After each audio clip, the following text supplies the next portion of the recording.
So could this silent killer be rearing its ugly head in the Libyan war? And if so, what would be the toxic toll on the people there? For more, we turn to Conn Hallinan in Berkeley, California. He's a columnist with Foreign Policy in Focus. Thank you so much for being on this program. Now, as dangerous as these weapons are, I do want to talk about the fact that they have this incredible penetrating power. And given their effectiveness and their historic use in Iraq and Kosovo, do you think it's possible that these weapons could essentially be used in Libya also? Oh, they're almost certainly being used in Libya. If you examine some of the entrance wounds on some of the tanks, on some of the T-72s that I've seen, they're classic depleted uranium ammunition wounds, relatively small holes, and then exploded outward, because when the DUA goes inside the tank, it explodes into a fireball of about 10,000 degrees Fahrenheit, which is what produces all the dust and the stuff that blows all over the place and gets on people's clothes and they breathe in, etc. But I thought this was supposed to be a humanitarian intervention, right? We're there to protect the people. I mean, what does it say about this country and the NATO allies if we're essentially going in to protect the Libyans, but using something that is so devastatingly dangerous to human life? Well, it really should be banned. I mean, this depleted uranium ammunition is really in the category of poison gas or dum-dum bullets. It's the kind of weapon that really should come under the Geneva Conventions, because not only is it radioactive, that is, not only can you breathe it in and therefore it produces bone marrow changes and chromosomal changes and that kind of thing. Uranium is extremely toxic metal. Uranium DUA rounds go very deep into the ground because they're so heavy.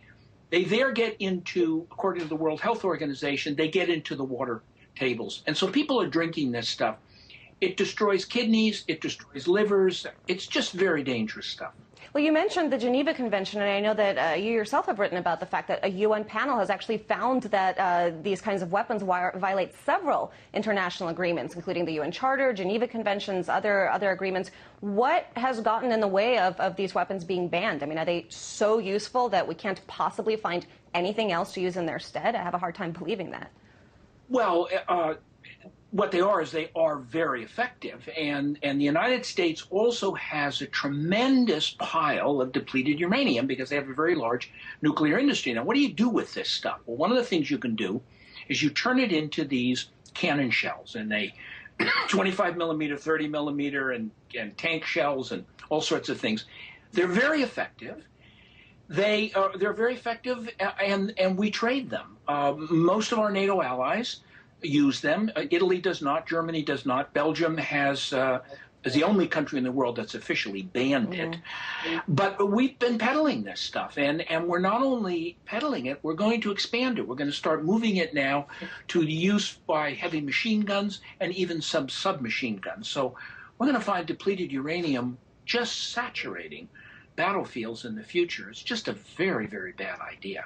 Now, I know it's like comparing apples and oranges when we talk about depleted uranium weapons and nuclear weapons. They're completely separate things. But from a big picture perspective, does this sort of undermine America's push to wean the world off of its nuclear weapons? And does it say something about our inability to essentially convince people that we mean what we say when we talk about certain dangers that they're facing? Well, I think it does. I mean, I think if we're pushing, for instance, a nuclear non-proliferation agreement, and we're presently, have these sanctions against Iran, we have sanctions against North Korea, and at the same time that we're using nuclear materials in warfare, I think most people in the world look at that and they see hypocrisy. So I think that politically it's a bad idea. I know that medically it's an extremely bad idea, and it's just one of those things that an effective weapon that you have to step away from